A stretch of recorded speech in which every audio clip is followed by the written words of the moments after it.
Hello, guys. Are you here? If you are here, let me know that you are here so that we can get started. All right.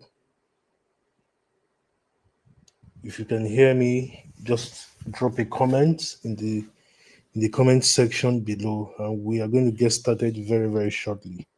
So let me know if you can hear me. Let me know if I need to know that somebody is listening. Okay. So just drop a comment. Just use the comment section, and I'm going to see it from the back end here. Mubarak, how are you doing? It's been a while.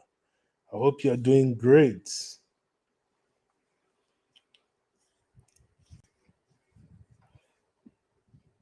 Okay, Mubarak is here and he can hear me loud and clear. That was great.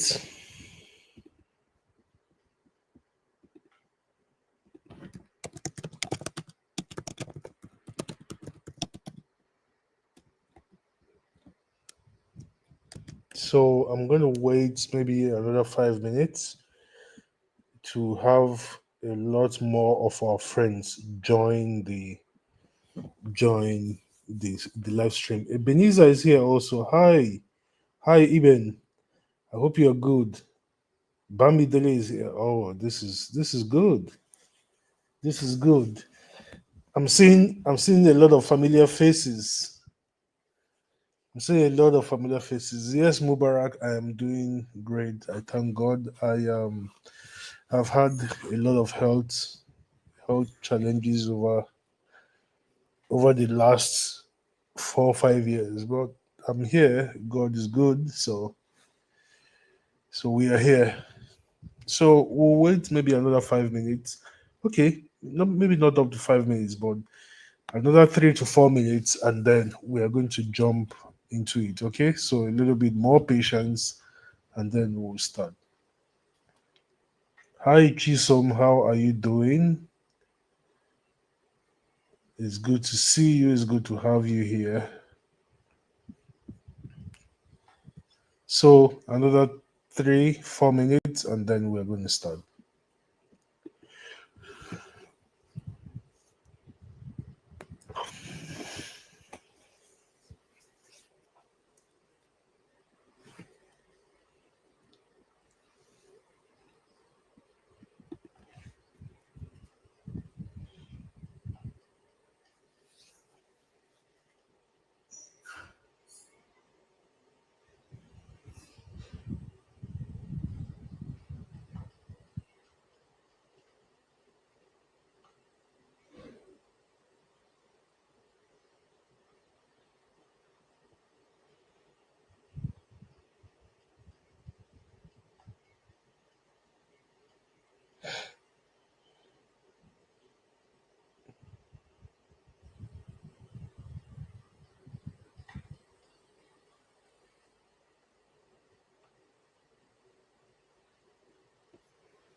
All right. Welcome everybody. Um, don't worry, Chisom. You are going to see something on the board very soon. We're already live, but I've not shared my screen. So when I share my screen, you're going to see something. Okay.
All right, welcome everybody. I hope you guys are doing great. I hope you are doing fine. Thank you for joining me here today. We are going to start. I'm calling I'm calling this training like I like to do it these days. When I teach like this, I like to start from a blank canvas. Because I want everything to come to my head. I don't like doing, maybe sometimes I do slides, but these days I find myself preferring to just teach as I go and type out what I'm explaining on a Microsoft Word document, so that at the end I will be able to share that document with you guys. So once again, welcome.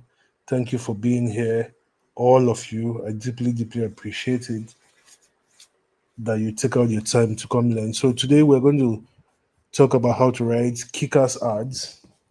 I think I said killer ads. Is that what I said in the post? Let me see. Um, I said how to write ads that kick ass, get sales, and leave the competition in the dust.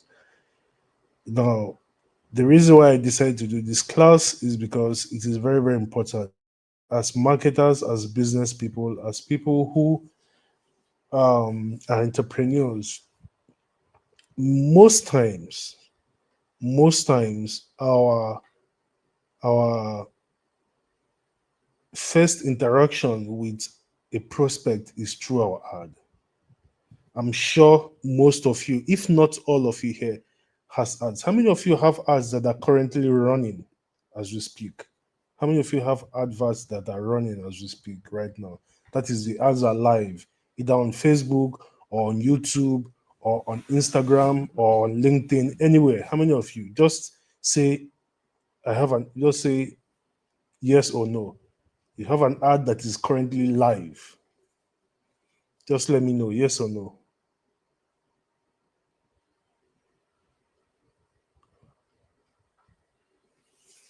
If you have an ad that is currently live, let me know. Yes or no.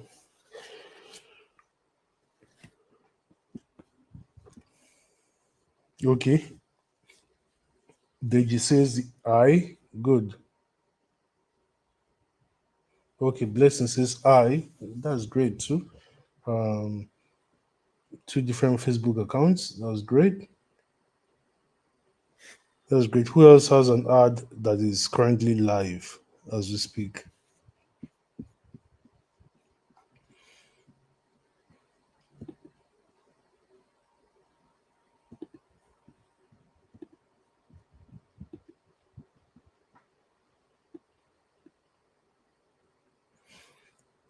I hope you guys can see my screen now. Yes, you can. So let me just copy our title here.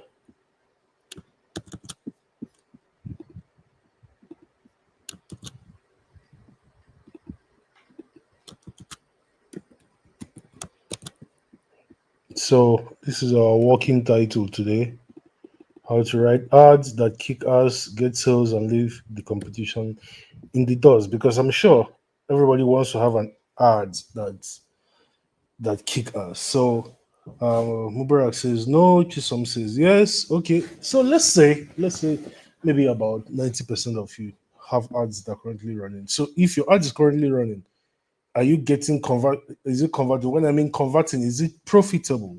The ads that you have currently, is it profitable?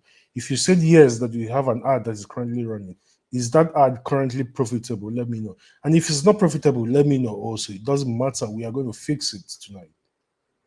Okay. So is your ad that is running, is it currently profitable? Are you spending 1 naira and getting 2 naira back? In fact, are you spending 1 naira and getting 1 naira 50 kobo back? If yes, right, compared to the price of a product, then it's profitable. So let me know if your ad is currently profitable, the ad that you have live.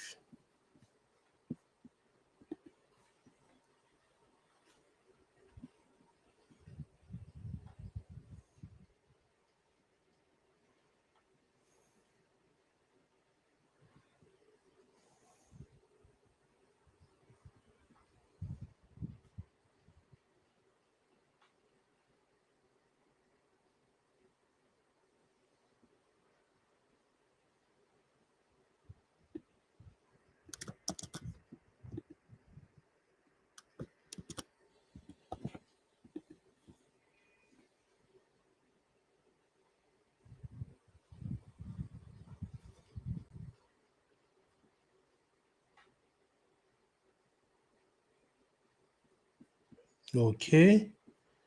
Okay. Blessing says yes, it was, but the results are slow now, and CPC is very high. Yes, please. Okay. Who else? Uh, so if you notice over the last maybe 1 month, if you run ads on a steady basis, you will have noticed that the the results have been slow, the results have been low, CPC has gone high. We have entered that stage in the Nigerian internet marketing community where our ad cost is becoming very high. We have entered that stage. And the funny thing is that many Nigerian marketers, internet marketers especially, and business people don't know. We have gotten to the stage now where we are almost going to start paying $1 per click for ads. We're very, very close to that stage where we're going to be paying $1 per click. In the United States, for example, where I have a business today, right? Sometimes we run ads and you pay $3 a click, sometimes $5 a click, sometimes even as high as $10, $20 a click,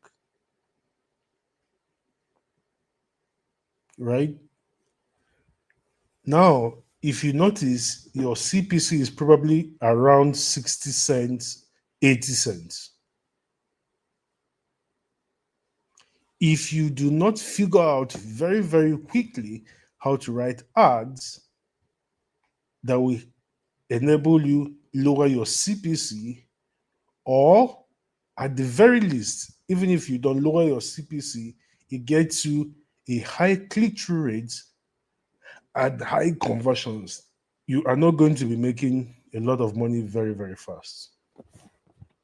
I need you to write it down. If you don't learn, right, how to write ads that lower your CPC, how to ads lower your CPC. If your ads get a high click-through rate, your CPC comes down. The reason why that happens is because the advertising platforms reduce your CPC to encourage you to spend more money on the ads. That's how all advertising platforms do it. But if your CTR is the click-through rate. What is the click-through rate? How many times out of 100 views do people click on your ads? That is what CTR means. How many times out of every 100 times people see your ads do people click on it? You want your CPC to be as high, your CTR to be as high as possible. Because if your CTR is high, that is your click through rate, the higher it is, the lower your CPC is going to be. Now, any smart person can write an ad that has a high CTR. But if you're not targeting your ad properly, right?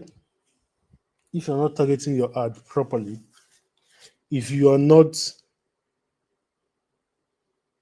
figuring out how to segment your audience, you are going to get a lot of click-throughs who will not buy anything. So you spend a lot of money on ads, but you get fewer conversions, even though your CTR is high. So this thing is like giving a monkey surgical blades and asking it to perform plastic surgery on a human being. It's a recipe for disaster because the monkey is just going to, if the monkey doesn't know what to do, he's just going to cut everywhere. But you have to understand how these things work so that when you spend money on ads, it works so that you can stop being afraid to spend money on ads.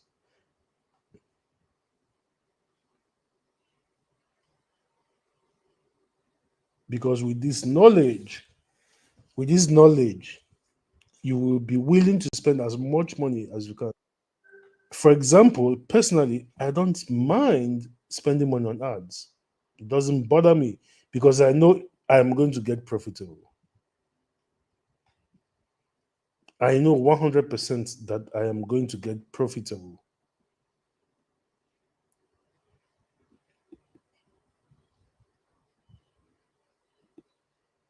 So it doesn't bother me, right? Because I know exactly what I need to do in order to become profitable. It's like clockwork.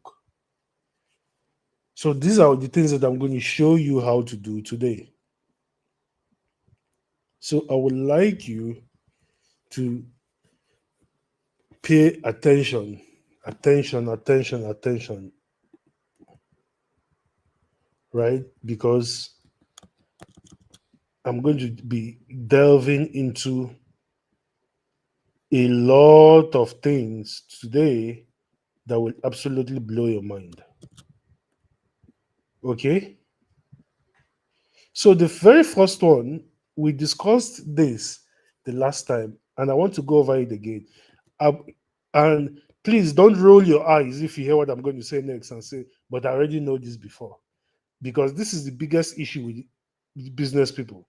They think, oh, but I already heard that before, but I already know it before. So if you know it before, how has it benefited you? If you know it before, how have you used it? If you know it before, why are you still struggling with it? So it's not about knowing it before, it is about understanding it at a level where you are like, oh my goodness, I'm going to implement this thing, and then you go and implement it. So please pay attention. So our last class, I talked about levels of market awareness. And I'm going to go over the levels of market awareness. Then I'm going to introduce you to what is called the stages of market awareness. And after the stages of market awareness that we talked about in the last class, I'm going to introduce you to the levels of market sophistication. And this is the point where I tell you to bring out a pen and paper and start writing things down. Then after introducing you to that, then I'm going to now start breaking down the ad writing process itself, because it is super imperative that you understand how all of these things work.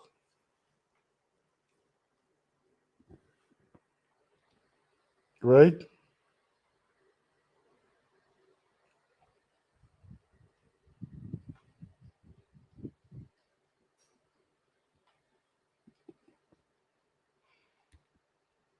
So, levels of market awareness. There are 5 levels of market awareness. The unaware level, the unaware stage of market awareness. 5 stages of market awareness. The first one is unaware. And what is unaware? Unaware means that the people in that you are targeting, they don't even know that they have a problem, let alone knowing anything about a potential solution to that problem. Let me use an example. There are some people that support Tinubu. You are supporting, and please, this is not about politics. I'm using it as an example. So don't think this is about politics. It's not. I'm using it as an example. There are some people that you see that they are suffering, but they are supporting Tinubu, right? They're supporting the government that is impoverishing them, the government that is making them buy fuel for nearly 1,000 naira, all the way from how much? 100 and something. So, government that has inflicted them with 10 times a 10 times price increase in fuel costs. But they support them. Why? Because they don't even know that these people are their problem. And they don't even know there's a solution. You're telling them there's a solution, it's not even registering on their brains. These are people that are largely unaware, right? And then you have the second stage of market awareness, which is the problem aware. At this point, your prospect has woken up to the fact that they have a problem,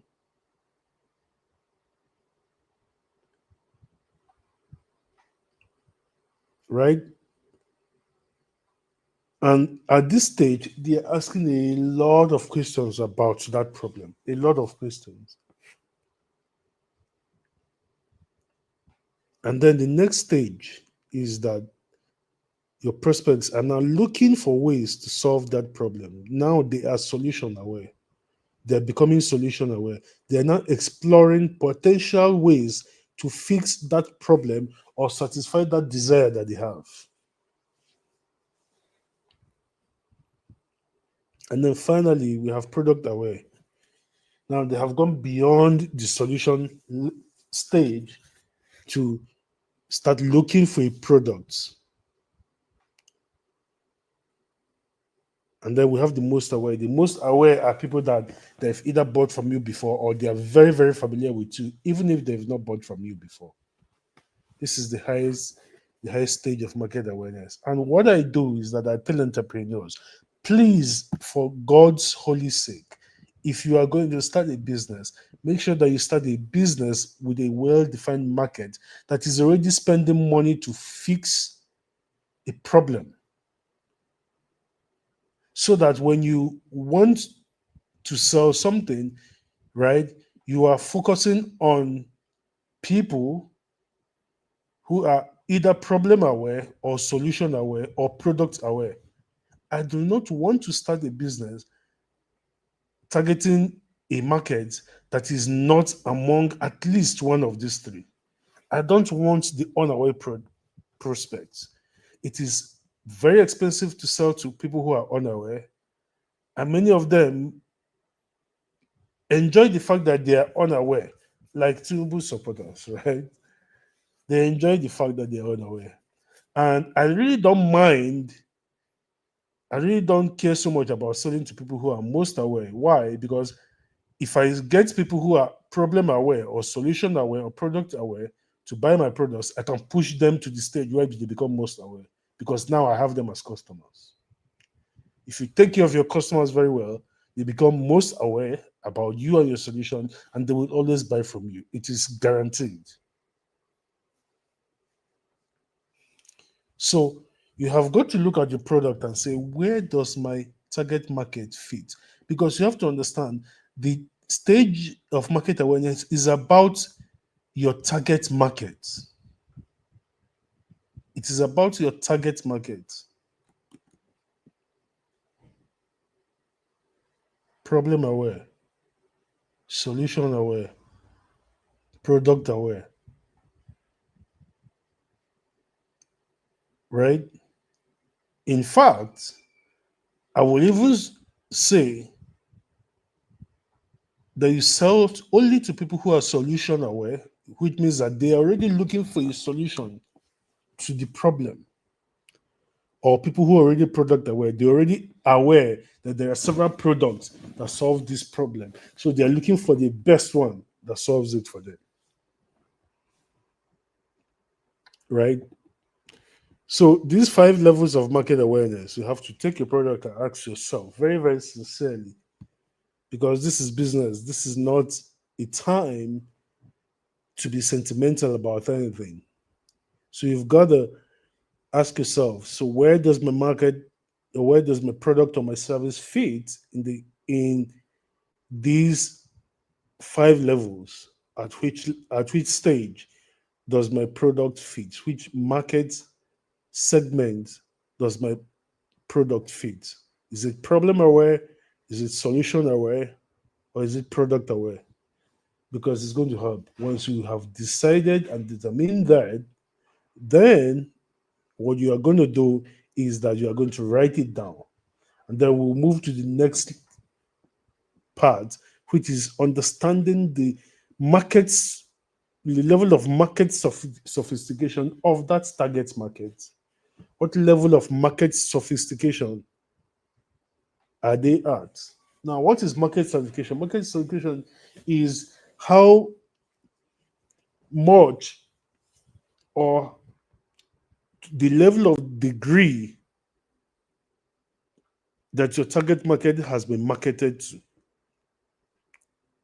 Levels of market situation is about what your competitors are saying to the target market. By the way, you want to have competitors. I hate businesses that don't have competition.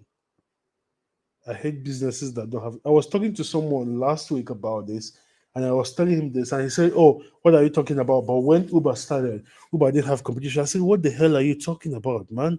Uber had loads of competition. Taxis were Uber's competition. Why do you think taxi operators were doing large scale demonstrations against Uber when Uber first launched? Google it.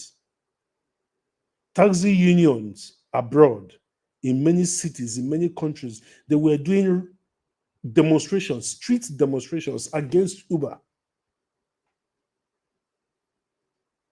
right?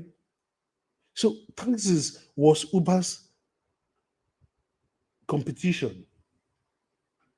Existing taxis was the competition. They didn't want Uber to survive. They wanted the cities to ban Uber. And many cities succumbed and banned Uber. And when everybody finally figured out how stupid it was to do that, they lifted the bans, right? So market sophistication is dependent on how much or how deeply your target market has been marketed to by your competitors. Because this is about what your competitors are saying to the target market. So the first level of market sophistication is the level where you don't have much competition. Like when Uber started, still using that example, Uber said, go anywhere from wherever you are. Because the way you go went anywhere if you didn't have a car in the past was you had to come out to the streets and find a taxi. How many of you guys remember this? How we used to board taxis before? You had to leave your house. Doesn't matter whether your house is on the outskirts of the city, right? You had to walk out to the junction, find a taxi park, and then start negotiating prices with the taxi drivers. And because these taxi drivers are a union, the moment one of them tells you a price and you lower it and you go to another person, they won't they will still want you to pay the same thing that the first person already told you because they are all in it together. So it's either you go to a car park or you stand by the roadside and wait for a taxi. And the taxis had a unique color depending on the city, right? So you waited for the taxi, you boarded the taxi, and then you went. And then when Uber started, Uber said, go anywhere from wherever you are. So you could stay in your house now and use your phone and order a taxi, and the taxi comes to you right to your doorstep, and you enter the taxi and you go. So when Uber started, it was easy for them to say, hey, because they didn't have much of, in fact, they didn't have anybody doing the same thing they were doing. So in that market segment of asking people to come, or sorry, in that market segment of people coming to their homes to be, sorry, of taxis going to people's homes to pick them up, there was no competition. Even though they had competition, which was taxis, taxis couldn't do what Uber was doing. So Uber could say, hey, this is us, this is what we will do, patronize us. That is the first level of market sophistication. And I can tell you that most businesses are, especially depending on the product that you're selling, you very likely can't even say this now. You can't just say, oh, here I am, buy my product. Why?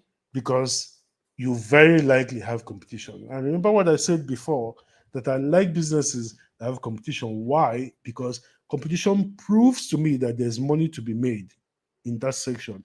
I only need to figure out how to deliver the product better, cheaper, or faster. Do you guys get it? I just need to figure out how to deliver the product better, give them a better experience, give it to them faster, or give it to them cheaper. So most products cannot make a level one market sophistication claim. They can't go to the market and say, hey, this is us, buy our products. Why? Because the competition is plenty now. So it takes us to level market sophistication level number 2. This is the level where your competition, people are now competing, right? There is now competition. The claims that people are making have gone from, hey, this is us, buy from us. People are now saying, right, we are better than this guy. We are better than this guy. There's a company called, I think it's called Avis. It's a taxi, is a car rental company, not a taxi, car rental. It's a car rental company. Now, Avis was number 2 in the US market at the time. I don't know what number they are now, but they were number 2 in the US market at the time, right? Which means that there was a company that was more popular and was making more money than them. You know what Aziz did? Aziz did an advert and said, hey, patronize us because we are number 2. And because we are number 2, we'll work harder at treating you better if you rent your car from us. Think about that. That was brilliant. We are number 2.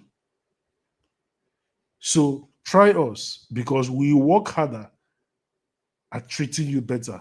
Because we are number 2, we work harder because we want to become number 1. We work harder to impress you so that we can become number 1. But right now, we acknowledge that we are number 2 in the market, but we want to be number 1. So we work harder while we are number 2 in order to impress you enough that we become number 1. Does that make any sense to you guys? Right? So, if that makes any sense to you, let me know. We work harder, so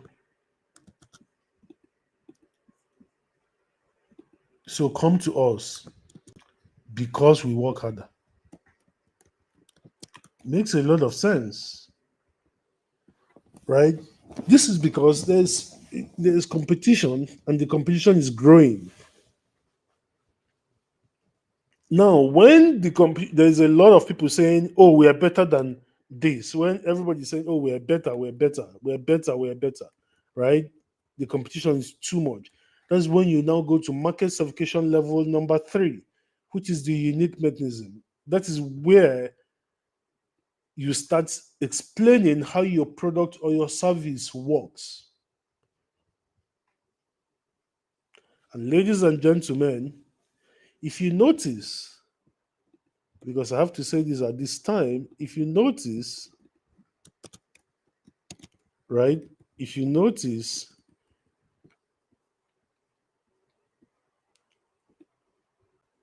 all of these stages of market awareness that we discussed before, the claims that you make for them matches these levels of market sophistication. So the unique mechanism is where you're saying, this is what how our product or service works. Now, I want you to look at this. People are now looking for ways because they're solution aware. They're exploring potential ways to fix their problem. And you come in with your product and you tell them, this is how our product will fix your problem. This is how our service works to satisfy your desire. Right? This is where the unique mechanism comes in.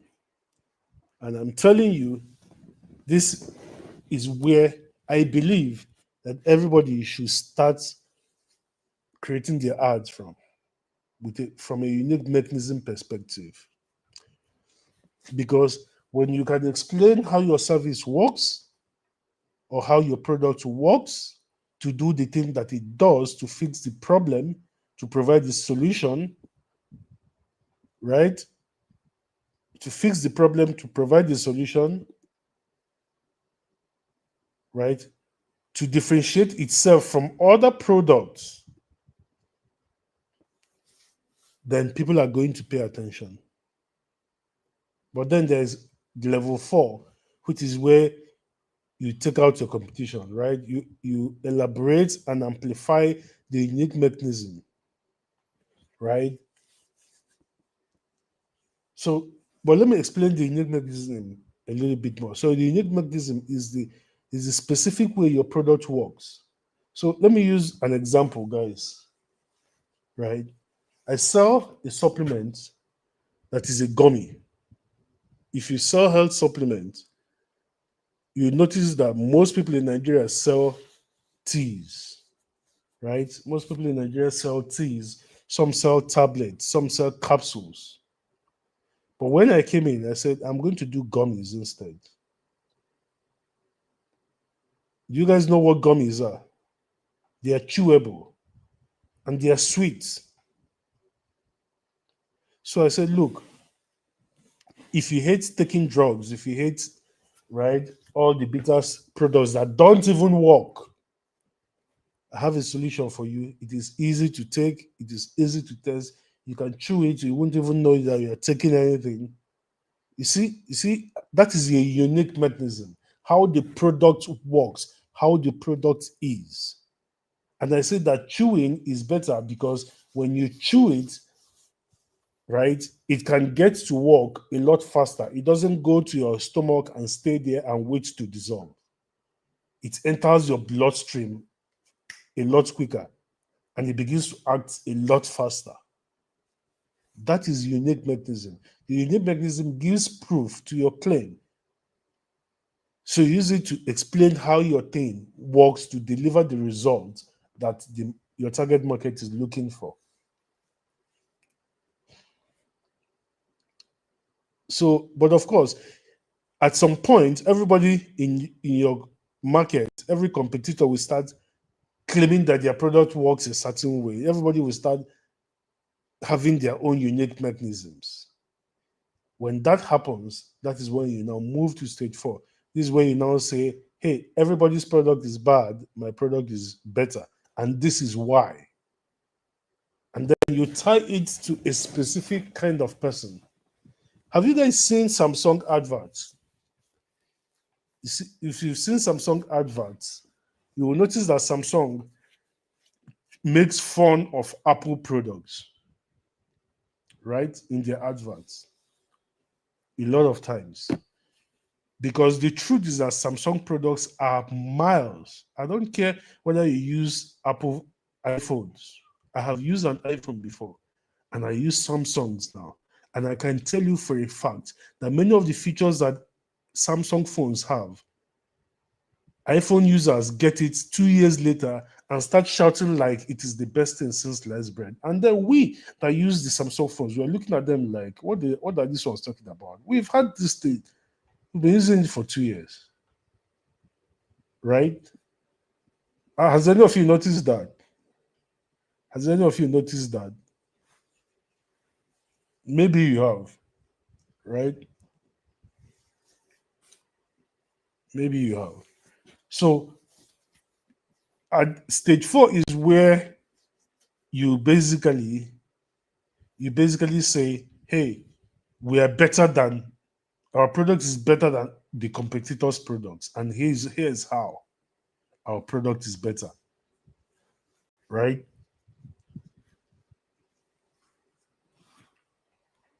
So, and then of course there is stage 5, which is the final stage, where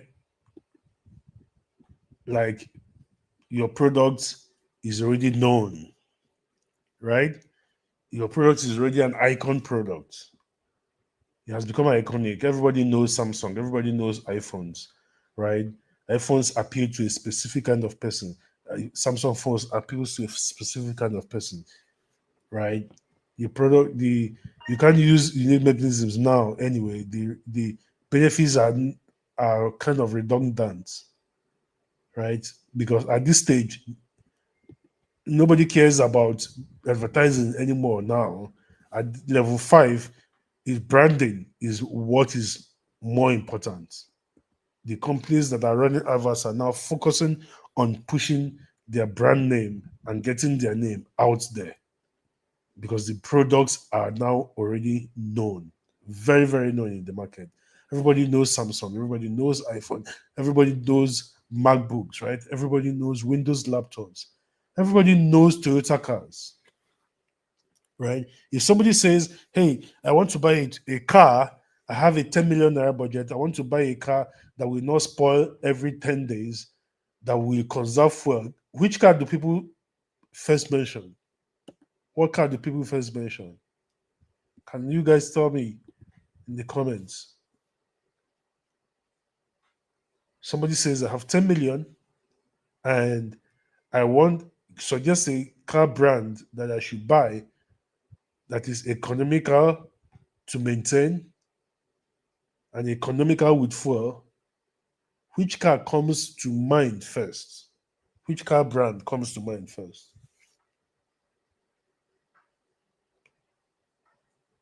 I know the car brand I know one in my head, but I want to see what you guys think.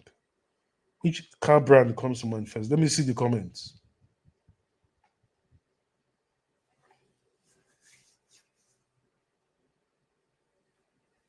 Come on, guys. Comments. Okay. Okay. Kitchen Heart says Toyota. Absolutely. Absolutely. Toyota. Toyota Corolla. Exactly. People talk about Toyotas. Camry. Good. Toyota brands, right? Toyota. Everybody, like 99% of people will tell you Toyota because Toyota has branded itself as a car that is economic to manage, economic to maintain, and that still looks good to the eye. After people have mentioned Toyota a lot, then people may now start saying things like Hyundai.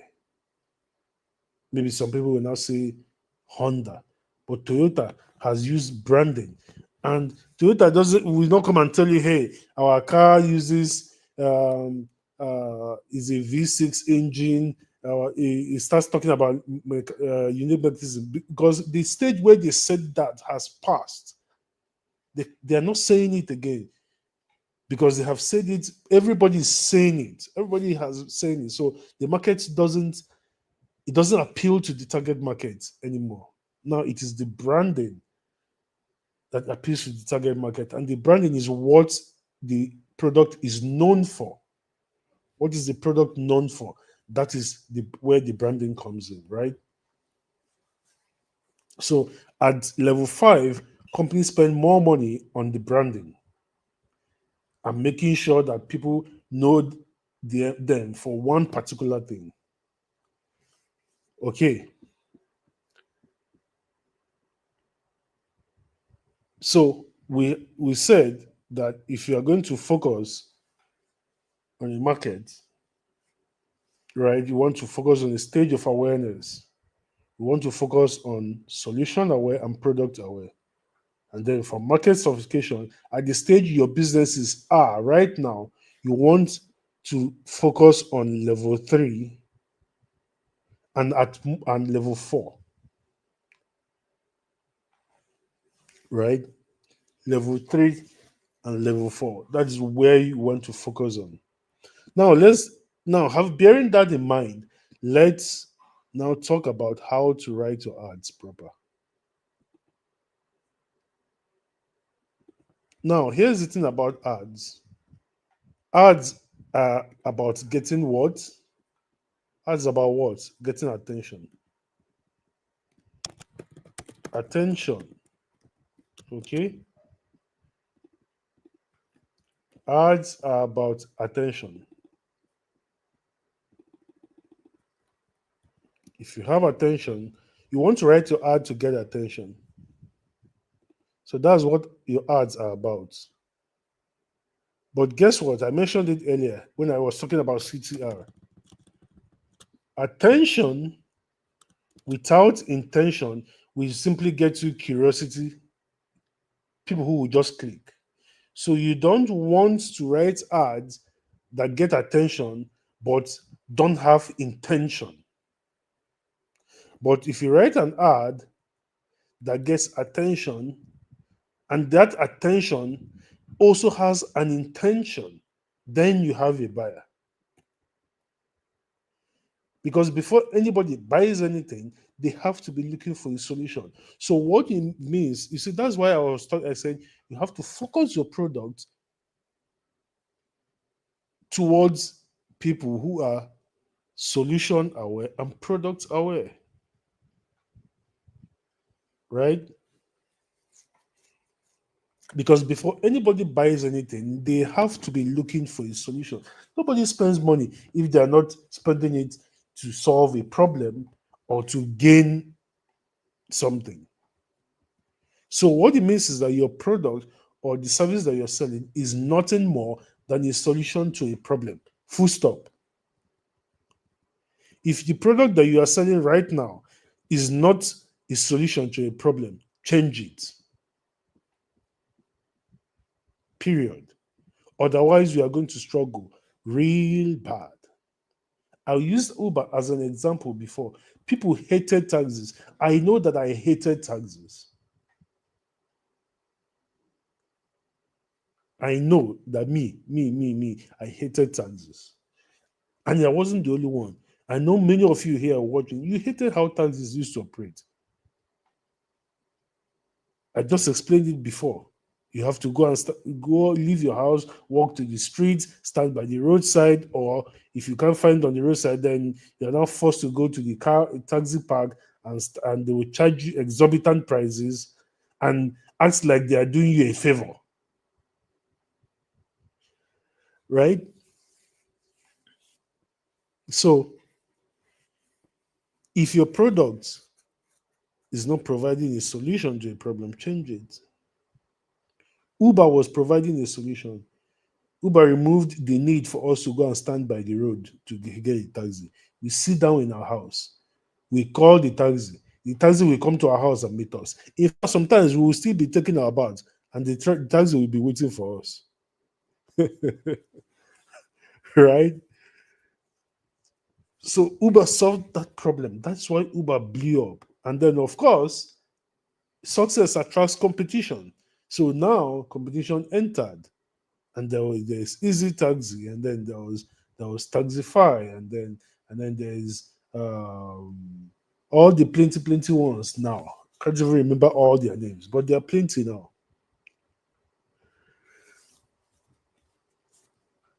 So ads, when you write ads, you want to write ads that attract attention, but your ad must be ads that attracts an attention that also has an intention behind it.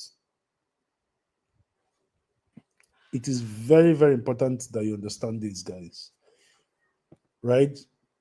Because, like I said, attention without intention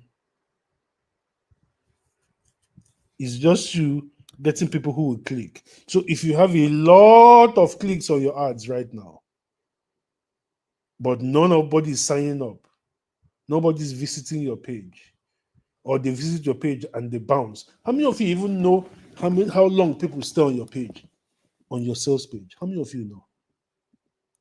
My goodness, because I'm sure many of you don't even know. How many of you do you know how long people stay on your page? Right? Do you have an idea? If you are here listening to me now, how long do you know? Because I'm sure I can bet 100% of you don't know how long somebody stays on your sales page before they leave. I can bet 100% of you don't know. Now let me show you how you know. I believe that many of you use WordPress, right? I believe that many of you use WordPress. I want you to download a plugin And thanks goodness this plugin is free. So you cannot tell me that, oh, it's expensive. That is why I cannot buy it. A thing is free. The plugin is called Microsoft Clarity. Install it on your WordPress and go just watch a YouTube video. Type it in YouTube how to set up Microsoft Clarity plugin, and you see a video that will show you how to set it up. It will help you figure out how long people stay on your page when they click through. So my point is that if you are getting a lot of clicks and those people visit your page and close it almost immediately, these are curiosity clicks and they cost you money. Because you see, that's why you get clicks on your ads and no conversions. That is because you wrote an ad that got attention, but that attention did not have intention behind it. Does that make sense? Doesn't have intention behind it.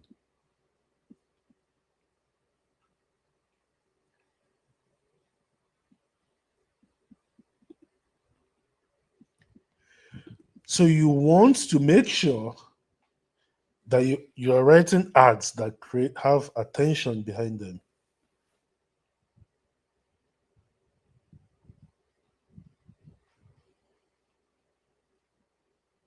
Right? So think of it this way. Attention is when you are at something, but intention is when you move inside something. Right? So attention is on the outside. Intention is on the inside. And it is what is that happens on the inside. See, marketing and selling is really common sense. It's just understanding human behavior. Attention happens from the outside. You see a fine girl, she's attractive, she has, like we guys say, she has she's fine. Let me say she's fine, right? She's beautiful, right? She's curvy, she's well shaped, she's tall, she's all of that. Same thing for ladies, right? They see a guy, he's tall, right? He's dark, he looks rich because he drives a C300 Benz, right? He looks good, he's attractive. But what we're saying is on the outside. Attention is what you see from the outside. But that person that you're admiring him, and maybe in your mind, in your head, you are thinking, oh man, if only this guy could ask me out, I would just say yes to him and be his girlfriend. Oh, if I toast this girl, right, and she agrees, I'm going to marry her. I would love to have somebody like this as my wife. That is attention. That is what you are basing that on what you see from the outside. That person could be a devil incarnate. That person could break your heart in a million pieces. When you marry that person, it could be the greatest mistake you've made in your entire life. That one is intention, because intention is what is on the inside. Your attention is what happens on the outside. Does this analogy make sense? Yeah, figure eight, exactly.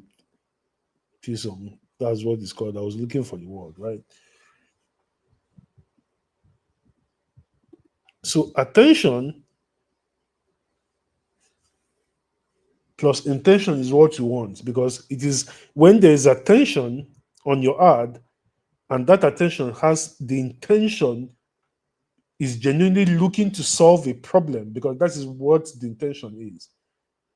If they're genuinely looking to solve a problem, which means that they have the intention to buy, that is what will cause movement in their mind, movement towards clicking through, staying, reading your sales page, and then making the decision to buy. Okay? So you have to make that movement from take that attention that you got have on your product from the outside and bring it inside to your product. That is the key, right? Think about it like this: food has to go inside you in order to be absorbed so that you can grow. A seed has to be put inside dirt so that it can die and grow and germinate and grow. The same way, an idea has to permeate people's minds in order for it to grow and illuminate their mind about the product so that they buy it.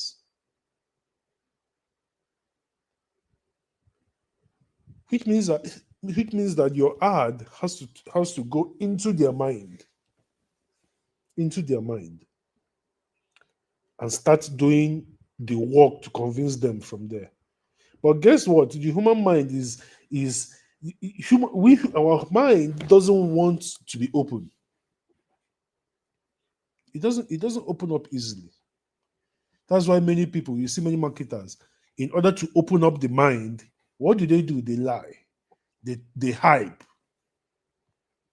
They exaggerate. If you've seen my ads, I don't know how many of you have seen my ads.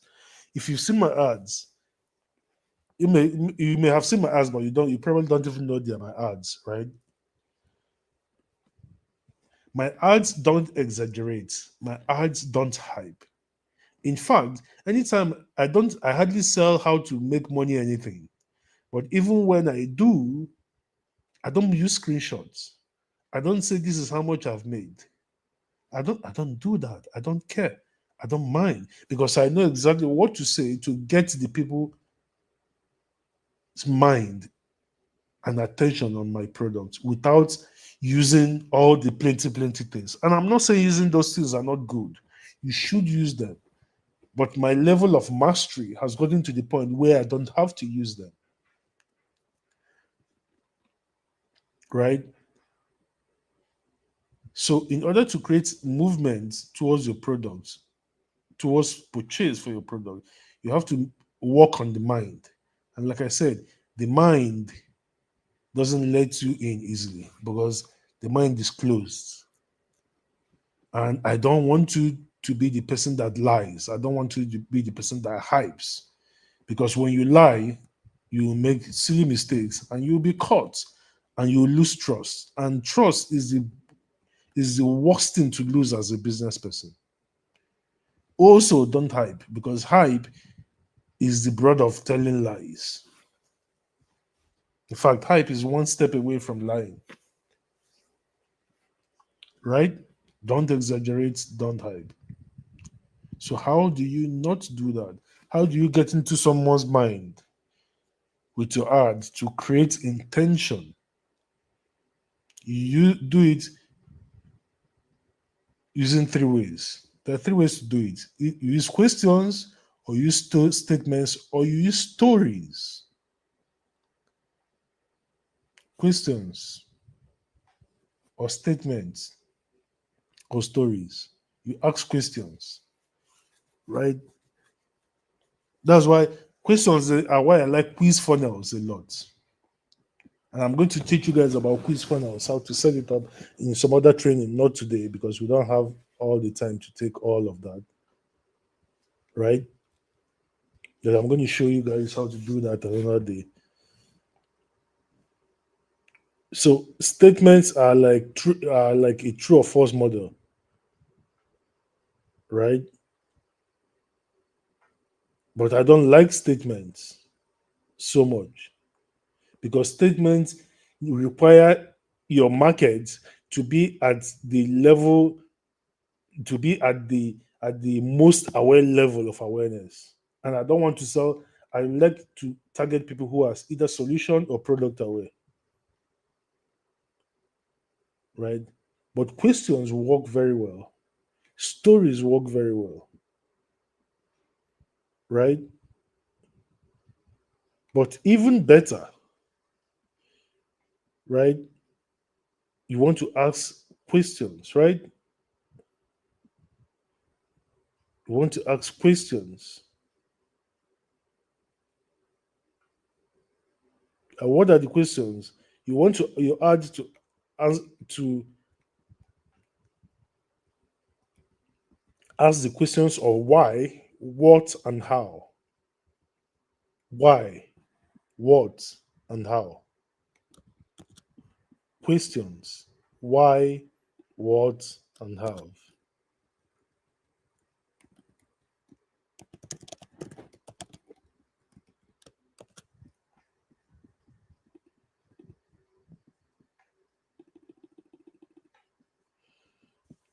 Right? Why is reflective. It reflects about the past, which is about the time where the problem was, and where the problem is coming from. The problem that the target market is wanting to solve, right? Because when you ask someone why, it assumes that they do have a problem, such as, for example, you have a weight loss product. Why are you not losing weight? Right? So you have assumed that they are not losing weight and that you are about to explain why they are not losing weight to them. Right? It's instantly asking that question why brings them into a state of awareness of the problem.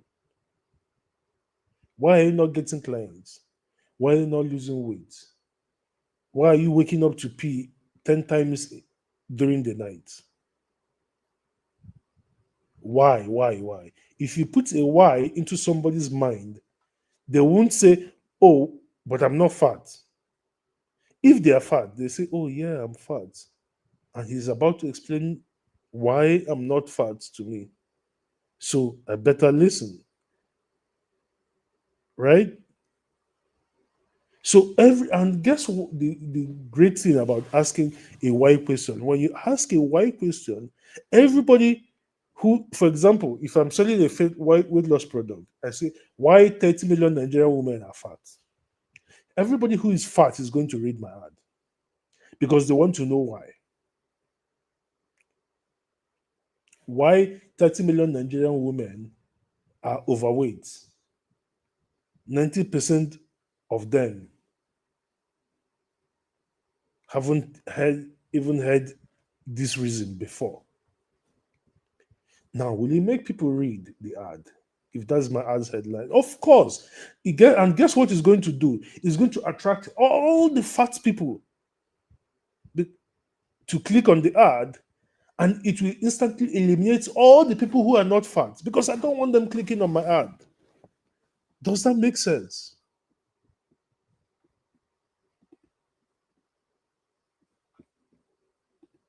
Right? So what the why does is that it finds the problem that is deep in their mind and it pulls it out into conscious awareness where they are forced to think about it. So now that they are thinking about the problem, they are in a problem state.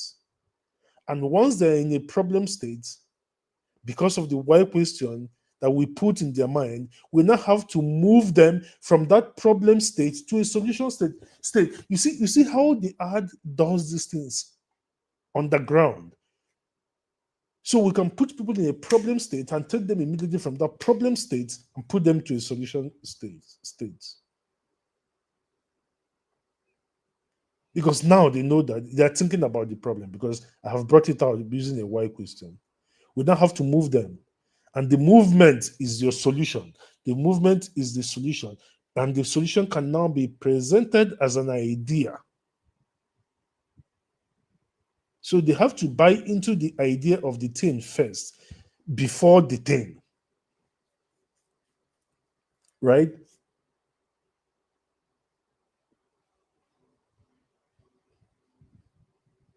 Right? And that's where the what now comes in. The what part of your ad now comes in.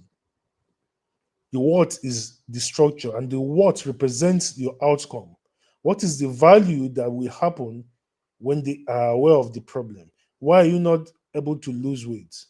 And if you could lose weight, this is what you could happen with you. So you future pace it. Why you are not able to get clients? And if you could get clients, imagine what you would gain, right? So the what is a representation of what will happen when they have your solution, right? And then at the end, right? Sorry, let me add something here again. Like I said, the what is the representation of what is going to happen when they have your solution, the outcome that they are going to get, how their situation will become better if they solve this problem that you just made them aware of. The what is the solution. And then at the end, you now tell them the how. How is by getting this product. So the how implies a process. The how implies the thing that they have to get in order to settle the why question. So when you ask somehow how, or somebody asks you how, it implies that there is a process to doing something and that thing can be done.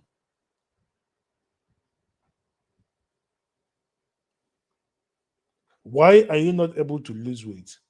And if you could lose weight, you would have this. And if you want to have this, here is the best way to lose weight. Why, what, and how. So let me explain it to you guys again.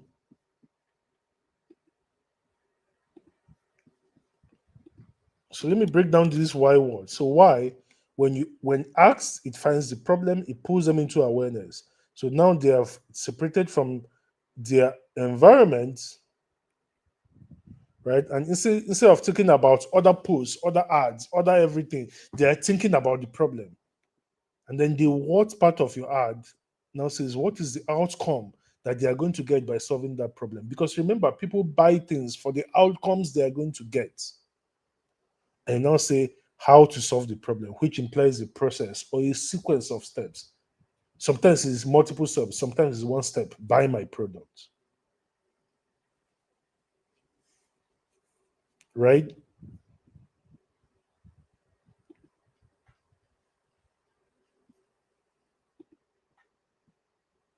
So why, what, and how. So when you do this, it's going to give you the perfect headline formula. Right? Now, here's the structure. Here's the structure, guys. How to go from feeling, right? This is where you put the how, the problem, right? Dash that this thing could be two. I just have three here, right? To feel to, right? You put the outcome. So this is the what, this is the problem, this is the outcome, right? Once and how to solve this problem once and for all. The by is the how. So these parts is the why, these parts is the what, and these parts is the how. Okay? Notice how the how is the last thing, right? So your sales page is the how. Do you get it now? Your sales page is also the how, right? So two types of people who are in a problem state and people who are in a solution state, right?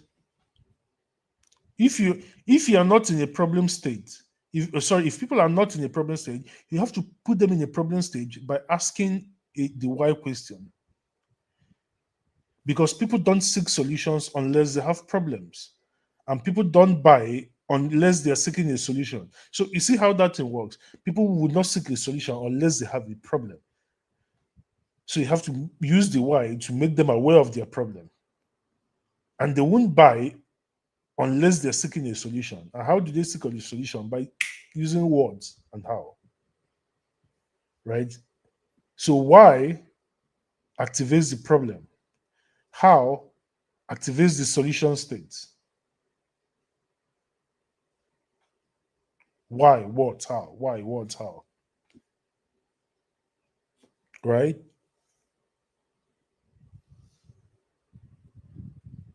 Why they have a problem with should take 60% of your ad. 60%. And if you are creating an ad for your image, let the image reflect the why. Let your image be about the why.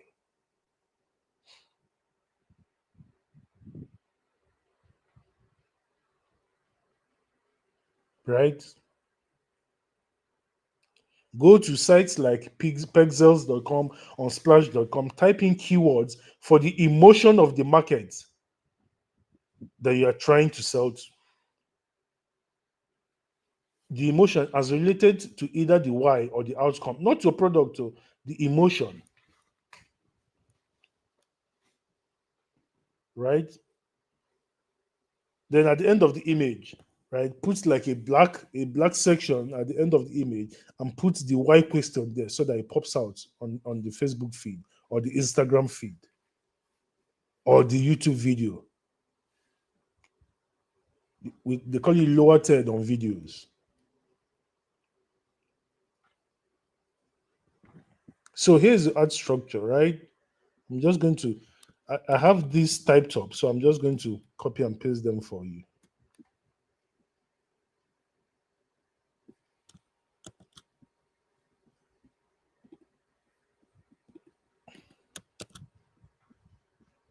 So your problem is the why, your outcome is the what, your solution is the how. How do you get it? Call to action, right? So the why is 60% of the ad, the what is 30% of the ad, the how, right? What they get, the outcome, right? And don't worry, I'm going to share this with you guys at the end. So you put this at the bottom of the ad.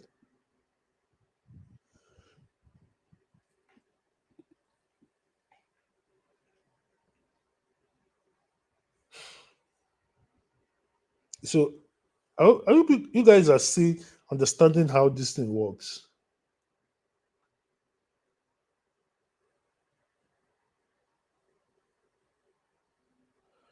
So understand that people are not going to buy when they're in a problem state. Don't just ask them why and stop there, because the why is the problem state. You have to move them from that problem state to a solution state with the what part of the ad. The key is to get them in the problem state and then turn them towards a solution as fast as possible,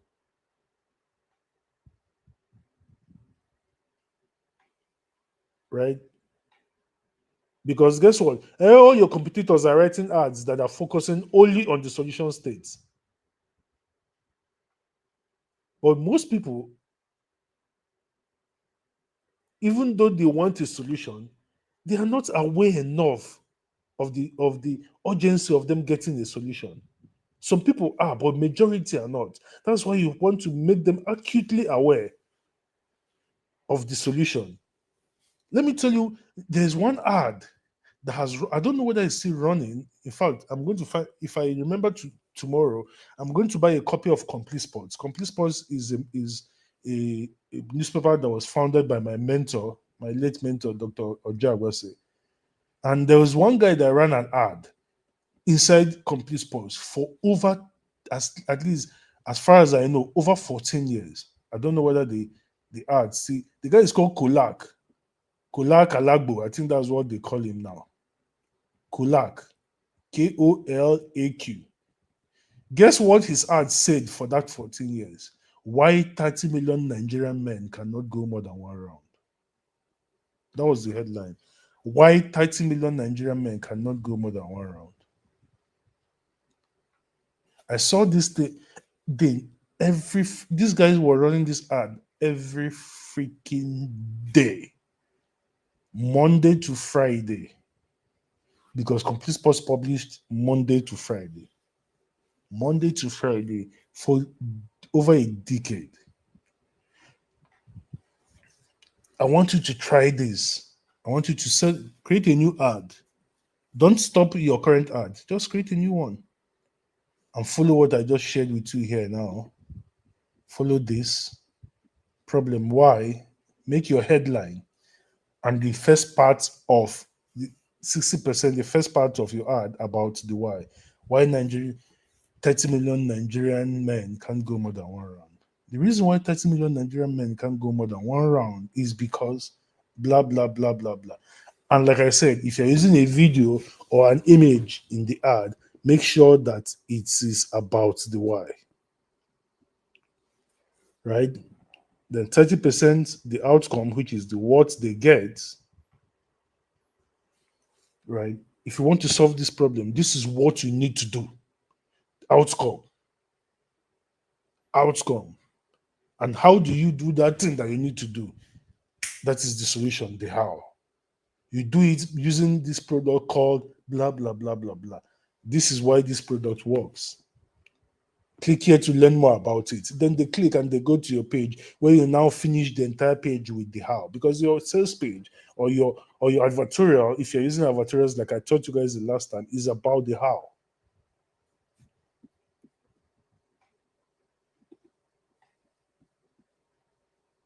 Right? So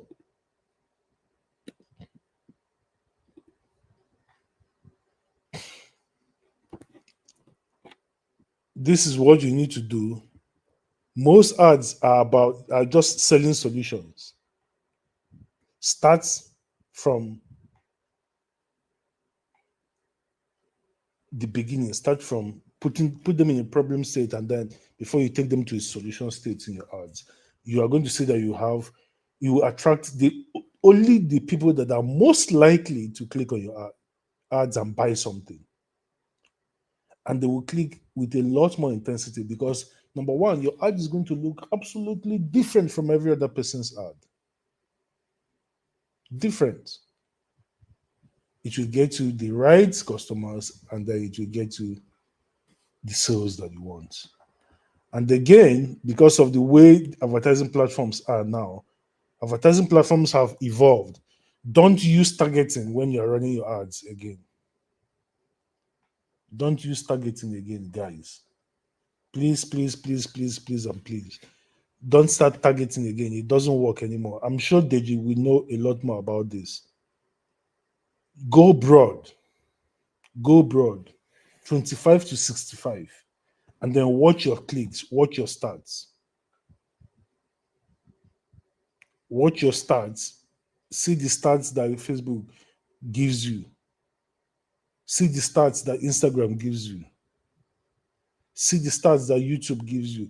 Look at the age range that are clicking and monitor the age range that are buying. And then gradually, and make sure that you use pixels. Please, this is important though. This is important though. Use pixels because the pixels will feed the data back to Facebook, telling Facebook if you don't use pixels on your ads, you are throwing money away. I'm telling you.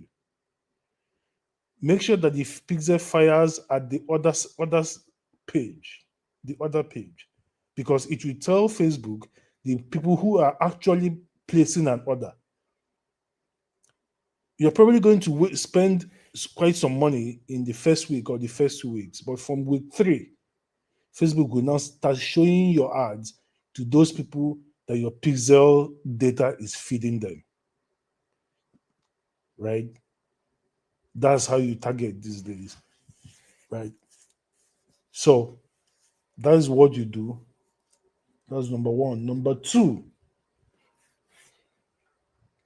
guys, is that install Microsoft Clarity. Microsoft Clarity, when you set it up, will show you how long people spend on your page before they bounce. You guys know what bouncing means, right? Before they close your page. It will show you how long people spend. It will show you their movements on your page. It will show you the parts of your page they are spending more time on. because it acts like a heat map. It acts like a heat map. You see the heat map. You see the part of your page. Maybe they spend more time on at the top, which means that they don't scroll down. So you have to go and look at your page and figure out, why are they not scrolling down? Why are they reading only one third of my page? Right? And if they're reading one third of your page and you don't have a buy button in that one third of your page, you see why you're losing sales. That's why when you click on any advertorial, now all these advertorials that I shared with you guys the last time that I did a free class, when you click on those advertorial, you see that there's a buy button in the first one third, right? They put it as a sidebar so that they don't cause distractions, but it is there. So use Microsoft Clarity, guys. Okay, use Microsoft Clarity and go ahead and write your ad. I wanted to talk about angles, but I can't talk about angles again because I didn't want us to spend more than 1 hour. We have spent about almost an hour 30 minutes. So I will do another class next week where I'll teach you guys about angles, right? And it's just an addition to this, but I'll teach it next week. Okay. So every week we are going to have a free class. Every single week we're going to have a free class. All right. So what you do is um you just follow this structure, and this structure, guys, it works even in your WhatsApp messages, it works in articles, it works even in Facebook posts that you put on your page, it works even in email. This thing works everywhere. Why, what, and how. Okay. So if you guys have any questions, let me know so that I'll answer questions. I'm going to answer questions for 5 minutes and then we'll close.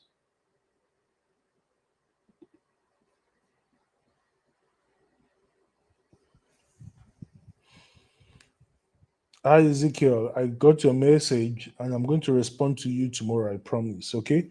I'll respond to you tomorrow. I've been in between illness and in between work, and um, it's been a lot. So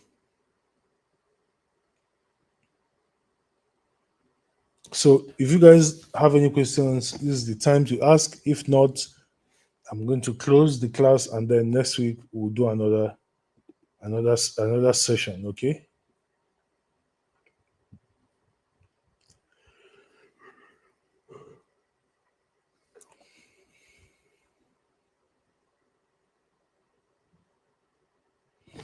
How can one craft a story around the Y angle? Okay, so that's what we're going to talk about next week. So you have to be patient next week because if I start explaining it now, it's going to take us maybe another 1 hour.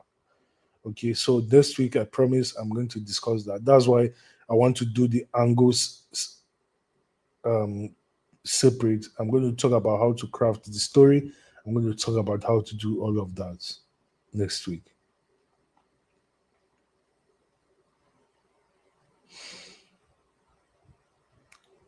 Okay. Any other question? If there's none, I'm going to close. I know this is food for thought, and I know that it might look like a lot, but it's not a lot. Just watch this video over and over again. Watch it one more time, and you will get it. Because this thing is just basically about understanding how human beings think, and then approach them based on how they think. Right? Okay, guys. So, thank you so much for